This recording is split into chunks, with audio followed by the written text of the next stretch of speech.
வணக்கம். ராகவா விஷன் செய்திகளுக்காக ஆனந்த். விரிவான செய்திகளை காணும் முன் இன்றைய முக்கிய செய்திகள். புதுவைக்கு மாநில அந்தஸ்து கேட்டு துணை ஜனாதிபதியிடம் மனு, முதலமைச்சர் காங்கிரசார் சந்திப்பு.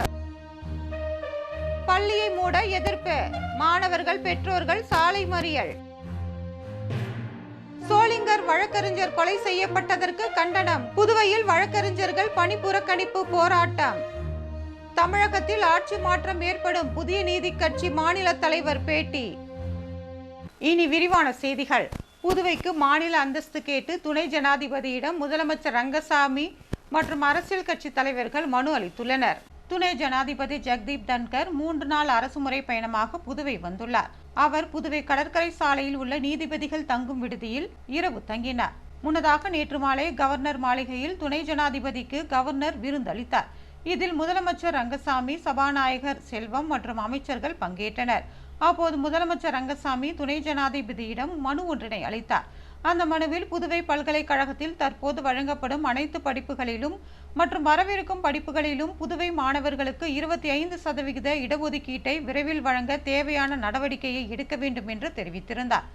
மனுவை பெற்றுக்கொண்ட துணை ஜனாதிபதி இதுகுறித்து நடவடிக்கை எடுப்பதாக உறுதியளித்தார். இதனையடுத்து நீதிபதிகள் தங்கும் விடுதிக்கு துணை ஜனாதிபதி திரும்பினார். அங்கு அவரை புதுவை மாநில காங்கிரஸ் தலைவர் வைத்திலிங்கம் எம்பி, முன்னாள் முதலமைச்சர் நாராயணசாமி, காங்கிரஸ் தலைவர் வைத்தியநாதன் ஆகியோர் சந்தித்து பேசினர். இந்நிலையில் இன்று காலை மணக்குள விநாயகர் கோவில், வரதராஜ பெருமாள் கோவிலில் துணை ஜனாதிபதி ஜெகதீப் தன்கர் சுவாமி தரிசனம் செய்வதாக இருந்தது. ஆனால் இந்த நிகழ்வு ரத்து செய்யப்பட்டது.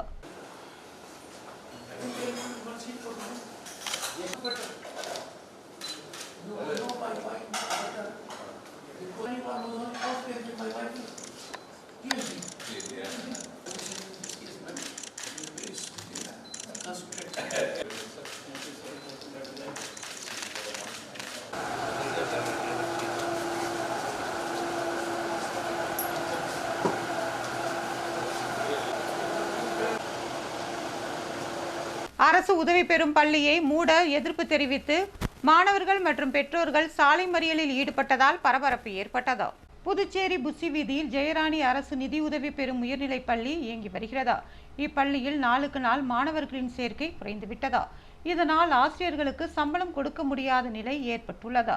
இதனால் அந்த பள்ளியை மூட நிர்வாகம் முடிவு செய்துள்ளது. இதற்காக அவர்களது நிர்வாகத்தை சேர்ந்த உபளம், நெல்லித்தோப்பு பகுதியில் இயங்கி வரும் இமாக்குலேட் பள்ளியின் மாணவர்களை சேர்த்துக் கொள்ளுமாறு நிர்வாகத்தினர் தெரிவித்துள்ளனர். இதற்காக மாணவர்களின் பெற்றோர்களிடம் பேசுவதற்காக இன்று காலை பள்ளிக்கு வரவழைத்துள்ளனர். அப்போது பள்ளி மாணவர்கள், பெற்றோர்கள் திடீரென்று பழமையான இந்த பள்ளியை மூடுவதற்கு எதிர்ப்பு தெரிவித்து புசி வீதியில் அமர்ந்து மறியல் போராட்டத்தில் ஈடுபட்டனர். இது குறித்து அறிந்த ஒதியஞ்சாலை ஆய்வாளர் செந்தில்குமார் தலைமையிலான போலீசார் மாணவர்கள், பெற்றோர்களிடம் பேச்சுவார்த்தை நடத்தினர். இதனையடுத்து அவர்கள் போராட்டத்தை கைவிட்டு கலைந்து சென்றனர். இது சம்பந்தமாக நாளை மறுநாள் பள்ளி நிர்வாகம், பெற்றோர்கள் பேச்சுவார்த்தை நடத்த உள்ளனர். சாலை மறியல் காரணமாக புசி வீதியில் சுமார் அரை மணி நேரம் போக்குவரத்து பாதிக்கப்பட்டது. சோளிங்கர் வழக்கறிஞர் கொலை சம்பவத்திற்கு கண்டனம் தெரிவித்து புதுவை வழக்கறிஞர்கள் நீதிமன்ற புறக்கணிப்பு பணியில் ஈடுபட்டனர். ராணிப்பேட்டை மாவட்டம் சோளிங்கர் வழக்கறிஞர் சங்கத்தின் முன்னாள் தலைவரும் வேலூர் மாவட்ட பாமக இளைஞரணி தலைவருமான வழக்கறிஞர் சக்கரவர்த்தி சமூக விரோதிகளால் கடந்த 13ஆம் தேதி சுட்டுக் கொலை செய்யப்பட்டார். இதனை கண்டித்து வழக்கறிஞர்கள் பாதுகாப்பு சட்டத்தை உடனடியாக இயற்றிட வலியுறுத்தி புதுச்சேரி வழக்கறிஞர்கள் இன்று நீதிமன்ற புறக்கணிப்பில் ஈடுபடுவதாக வழக்கறிஞர் சங்கத்தினர் சார்பில் தெரிவிக்கப்பட்டது. அதன்படி இன்று காலை வழக்கறிஞர்கள் அனைவரும் நீதிமன்றத்திற்கு சென்று எந்தவித வழக்குகள் தொடர்பான பணிகளிலும் ஈடுபடாமல் பணிப்புறக்கணிப்பு போராட்டத்தில் ஈடுபட்டனர். தங்களுடைய கண்டனத்தை இதன் மூலம் அவர்கள் தெரிவித்தனர். இதனால் புதுவை நீதிமன்றத்தில் பணிகள் பாதிக்கப்பட்டது. தமிழகத்தில் ஆட்சி மாற்றம் ஏற்படும் என்று புதிய நீதி கட்சியின் மாநில தலைவர் தெரிவித்துள்ளார். புதுச்சேரி மாநில புதிய நீதி கட்சி தலைவர் மறைந்த பொன்னுரங்கம் உருவப்பட திறப்பு விழா தனியார் மண்டபத்தில் நடைபெற்றது. உருவப்படத்தை திறந்து வைத்து புதிய நீதி கட்சியின் தலைவர் ஏசி சண்முகம் மலர் தூவி அஞ்சலி செலுத்தினார். பின்னர் செய்தியாளர்களை அவர் சந்தித்தார்.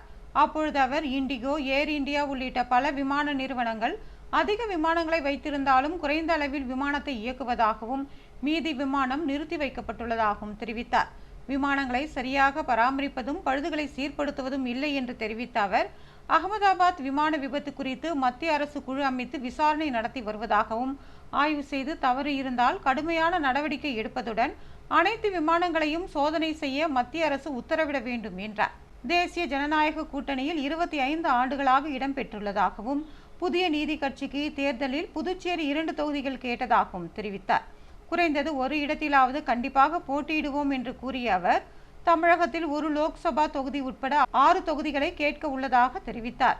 தமிழகத்தில் தேசிய ஜனநாயக கூட்டணியின் தலைமை தாங்குபவர் எடப்பாடி பழனிசாமி தான் என்று தெரிவித்த அவர், கூட்டணி வெற்றி பெற்றால் அவர்தான் முதலமைச்சராக இருப்பார் என்றும், வருகின்ற தேர்தலில் தமிழகத்தில் தேசிய ஜனநாயக கூட்டணிக்கு வெற்றி பிரகாசமாக உள்ளதாகவும் தெரிவித்தார்.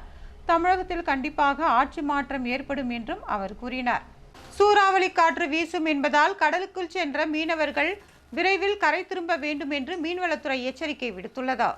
மத்திய மீன்வளத்துறை அமைச்சக உத்தரவின்படி புதுவையில் விதிக்கப்பட்ட 61 நாட்கள் மீன்பிடி தடைக்காலம் கடந்த 14ஆம் தேதியுடன் முடிவடைந்தது. ஆனால் சென்னை வானிலை ஆய்வு மையம் 17ஆம் தேதி வரை வட தமிழக கடலோர பகுதிகளில் சூறாவளி காற்று மணிக்கு 45 முதல் 55 கிலோமீட்டர் வேகத்தில் வீசக்கூடும் என்றும், இடையிடையே 65 கிலோமீட்டர் வேகத்தில் காற்று வீசும் என்பதால் மீனவர்கள் கடலுக்கு செல்ல வேண்டாம் என்று எச்சரித்ததா. இந்த அறிவிப்பை சுட்டிக்காட்டி புதுவை மீன்வளத்துறை கடலுக்கு மீன்பிடிக்க செல்ல வேண்டாம் என்று மீனவர்களை எச்சரித்துள்ளதா. இந்த தடையை மீறி சில மீனவர்கள் கடலுக்கு சென்றுள்ளனர். இது குறித்து மீன்வளத்துறைக்கு புகார்கள் வந்ததா. இதனையடுத்து மீன்வளத்துறை இயக்குநர் முகமது இஸ்மாயில் மீன்வளத்துறை எச்சரிக்கையை மீறி கடலுக்கு சென்ற பதிவு பெற்ற விசைப்படகுகள் துறை ரீதியிலான நடவடிக்கைகளை தவிர்க்க உடனே கரைக்கு திரும்ப வேண்டும் என்று எச்சரிக்கை உத்தரவு பிறப்பித்துள்ளார். காரைக்கால் அம்மையார் கோவிலின் மாங்கனி திருவிழா பந்தக்கால் நட்டு தொடங்கப்பட்டுள்ளது. புதுவை மாநிலம் காரைக்கால் மாவட்டத்தில் பிரசித்தி பெற்ற காரைக்கால் அம்மையார் கோவில் உள்ளது. இங்கு காரைக்கால் அம்மையாரின் வாழ்க்கை வரலாற்றை நினைவு கூறும் வகையில் ஆண்டுதோறும் 1 மாத மாங்கனி திருவிழா விமர்சையாக கொண்டாடப்பட்டு வருகிறது. இந்த ஆண்டு மாங்கனி திருவிழா அடுத்த மாதம் ஜூலை 8ஆம் தேதி மாலை மாப்பிள்ளை அழைப்பு நிகழ்ச்சியுடன் தொடங்குகிறது. முக்கிய நிகழ்ச்சியாக 9ஆம் தேதி காலை காரைக்கால் அம்மையார் திருக்கல்யாணம், 10ஆம் தேதி மாங்கனி திருவிழா, சிவபெருமான் வீதி உலா வரும்போது மாங்கனி வீசி வழிபாடு நடைபெறுகிறது. இதனையொட்டி மாங்கனி திருவிழா பந்தக்கால் முகூர்த்தம் நடத்தப்பட்டது. அம்மையாருக்கு சிறப்பு அபிஷேக ஆராதனைகள் நடத்தப்பட்டு பந்தக்காலுக்கு பல்வேறு திரவியங்களுடன் அபிஷேகம் நடத்தப்பட்டது. பின்பு மகா தீப ஆராதனை காட்டப்பட்டது. ஆலய நிர்வாக அதிகாரி உள்ளிட்ட ஏராளமான பக்தர்கள் இதில் கலந்து கொண்டு சுவாமி தரிசனம் செய்தனர்.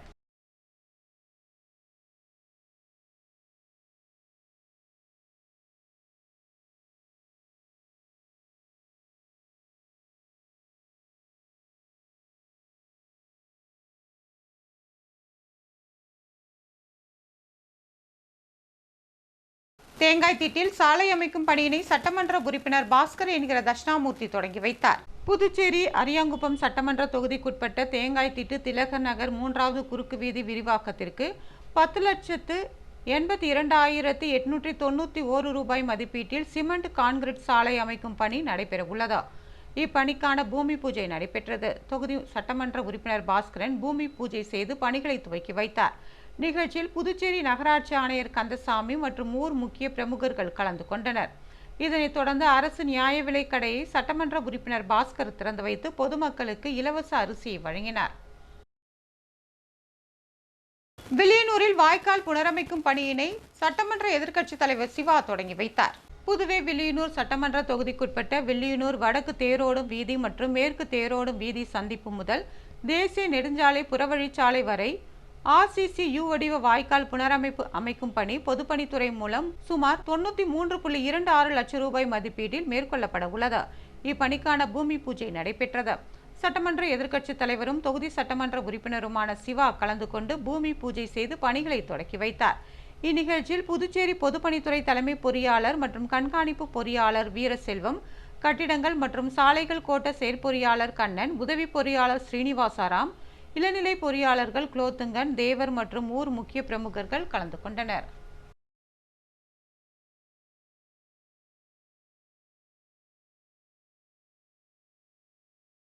பதினைந்தாவது மாநில அளவிலான ஹாக்கி போட்டியில் வெற்றி பெற்ற அணிகளுக்கு பரிசுகள் வழங்கப்பட்டன. புதுச்சேரி ஹாக்கி சங்கத்தின் சார்பாக 15வது சப் ஜூனியர் ஆண்கள் மற்றும் பெண்களுக்கான மாநில அளவிலான சாம்பியன் கோப்பை போட்டி ஜூன் 9ஆம் தேதி முதல் 15ஆம் தேதி வரை ஆச்சாரிய பொறியியல் கல்லூரி மைதானத்தில் நடைபெற்றது. தொடக்க ஆட்டத்தில் புதுச்சேரி ஹாக்கி சங்கத்தின் சேர்மன் லட்சுமி நாராயணன் தலைமை தாங்கினார். ஆச்சாரிய பொறியியல் கல்லூரி முதல்வர் குருலிங்கம் போட்டியினை துவக்கி வைத்தார். இறுதிப் போட்டி ஜூன் 15ஆம் தேதி மாலை 3 மணியளவில் நடைபெற்றது. பெண்கள் பிரிவில் ஜேம்ஸ் ஹாக்கி கிளப் அணி முதல் பரிசும், மேஜர் தயான்சந்த் ஹாக்கி கிளப் அணி இரண்டாம் பரிசும், வேண்டன் ஹாக்கி கிளப் அணி மூன்றாம் பரிசும் பெற்றன. ஆண்கள் பிரிவில் ஜேம்ஸ் ஹாக்கி கிளப் அணி முதல் இடத்தையும், ஒலிம்பியன் பெருமாள் ஹாக்கி கிளப் அணி இரண்டாம் இடத்தையும், வெட்ரன் ஹாக்கி கிளப் அணி மூன்றாம் இடத்தையும் பிடித்தனர். பின்னர் நடைபெற்ற பரிசளிப்பு நிகழ்ச்சியில் மூத்த பயிற்சியாளர் மூர்த்தி வரவேற்புரையாற்றினார். பழனி நோக்க உரையாற்றினார். சங்கத் தலைவர் குமரேசன் தலைமை உரையாற்றினார். செயலாளர் அன்பழகன் சாம்பியன் கோப்பை போட்டியின் செயல் அறிக்கையை வாசித்தார். சர்வதேச ஹாக்கி விளையாட்டு வீரர் செந்தில்குமார் வாழ்த்துரை வழங்கினார். நிகழ்ச்சியில் சிறப்பு விருந்தினராக தொழிலதிபர் சந்திரமோகன் கலந்து கொண்டு வெற்றி பெற்ற அணிகளுக்கு சாம்பியன் கோப்பையை வழங்கி பரிசுகளை வழங்கி பாராட்டினார். பல்வேறு கட்சியிலிருந்து விலகியவர்கள் என்ஆர் காங்கிரஸ் கட்சியில் இணைந்தனர். அகில இந்திய என்ஆர் காங்கிரஸ் கட்சியை பலப்படுத்தும் நோக்கில் புதுச்சேரி முழுவதும் அனைத்து பகுதிகளிலும் பொறுப்பாளர்கள் நியமிக்கப்பட்டு வருகின்றனர். அதன் ஒரு பகுதியாக அகில இந்திய என்ஆர் காங்கிரஸ் மத்திய மாவட்ட பொறுப்பாளர்கள் நியமிக்கப்பட்டனர். அதன் தொடர்ச்சியாக என்ஆர் கரங்களை வலுப்படுத்தும் விதமாக அவர்கள் பணியாற்றி வருகின்றனர். இந்நிலையில் அகில இந்திய என்ஆர் காங்கிரஸ் மத்திய மாவட்ட பொதுச் செயலாளர் ராகவேந்திர தலைமையில் 300க்கும் மேற்பட்ட தொண்டர்கள் நடைபயணம் மேற்கொண்டு புதுச்சேரி முதலமைச்சர் ரங்கசாமி முன்னிலையில் என்ஆர் காங்கிரஸ் கட்சியில் தங்களை இணைத்துக் கொண்டனர். தொடர்ந்து கட்சியில் அவர்களை வரவேற்கும் விதமாக கட்சி துண்டு அணிவிக்கப்பட்டது. தட்டாஞ்சாவடி தொகுதியை சேர்ந்த முக்கிய பிரமுகர்கள் சார்பில் அவர்களுக்கு பொறுப்புகள் வழங்கப்பட்டன. இந்நிகழ்ச்சியில் மத்திய மாவட்ட தலைவர் ராஜகோபால் முன்னிலை வகித்தார். என்ஆர் காங்கிரஸ் பொதுச் செயலாளர் NSJ ஜெயபால், அரசு கொறடா AKD ஆறுமுகம், தொண்டரணி தலைவர் வீரா என்கிற வீராசாமி, மத்திய மாவட்ட பொறுப்பாளர்கள் மற்றும் தொண்டர்கள் கலந்து கொண்டனர்.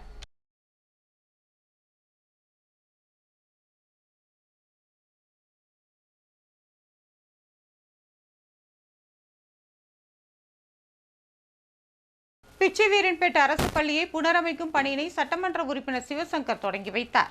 உழவர்கரை தொகுதிக்குட்பட்ட பிச்சைவீரன்பேட்டில் அமைந்துள்ள டாக்டர் அம்பேத்கர் அரசு நடுநிலைப் பள்ளியின் கட்டிடங்களை 41,55,000 ரூபாய் மதிப்பீட்டில் புனரமைக்கும் பணிக்கான பூமி பூஜை நடைபெற்றது.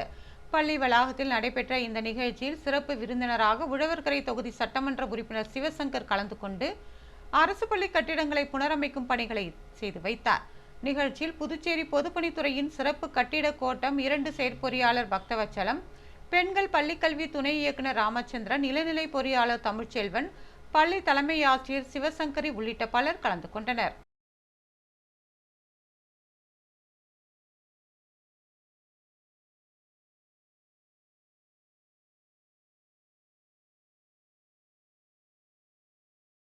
புதுவையில் இன்றைய தங்கம் மற்றும் வெள்ளி விலை விவரம்.